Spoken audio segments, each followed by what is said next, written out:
I've always built my service around San Diego, driven by tourism, the military, science and innovation.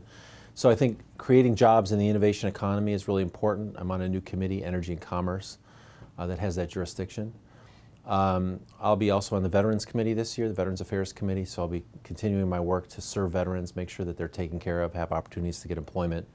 And then I would continue to keep an eye on the important investment of the military in San Diego and the partnership between San Diego and our national defense. You talk about partnership. What about the partnership between the rest of the congressional delegation?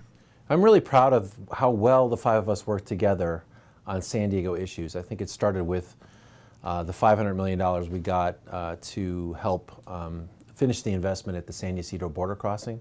We knew that delays were at the border were costing the economy tens of thousands of jobs, billions of dollars of economic activity.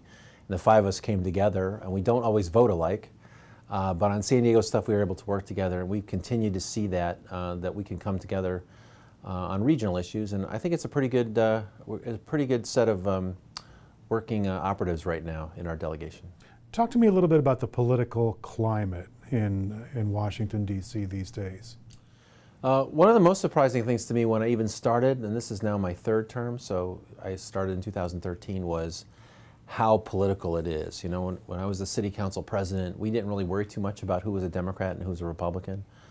But that seems to be very much more defining in terms of the political landscape right now. And now we're going into an era where, you know, with President Trump, it's an added overlay, a lot of kind of angry talk that's comes from the Republican base about immigration, and so I think you know, and it's not that people are mean to each other, but it's really hard to find that middle ground sometime, even though that's where I try to be. So how do you make legislative progress? How do you get bills? How do you get that cooperation across the aisle? Well, I've come off 2 terms on the Armed Services Committee, and that was a naturally bipartisan effort. It's all about, you know, building relationships and trust with your co-legislators, making sure that you understand their interests, what they need, and you make sure they know what you need, and give a sense that you'll take care of each other.